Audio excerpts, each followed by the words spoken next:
Ce qui est inquiétant d'un point de vue extérieur aux États-Unis, c'est le peuple américain qui va choisir, c'est qu'un ancien président comme Donald Trump, qui a commis des actes particulièrement graves, jusqu'à un procès qui est en train de se tenir, et puis surtout d'une action contre ses propres institutions, qui a nié même le résultat d'une élection démocratique, que ce président-là puisse redevenir un président. C'est ça qui, d'un point de vue, j'allais dire, de valeur et de principe, est le plus inquiétant. Ensuite, mais s'il est réélu sur l'avenir de l'OTAN, par exemple. Ensuite, il a fait des déclarations sur l'avenir de l'OTAN.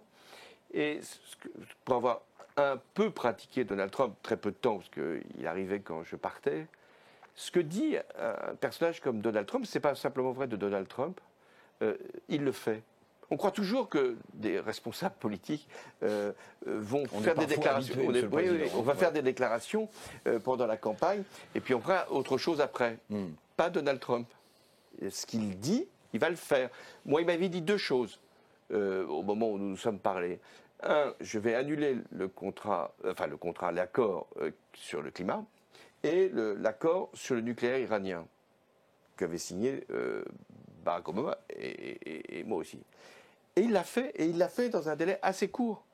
Quand il dit, il ne va pas quitter l'Alliance Atlantique, c'est pas ce qu'il a prononcé, mais quand il dit, on va se retirer, nous, de la défense du continent européen, je pense qu'il va le faire. Et donc, il le ferait s'il était élu.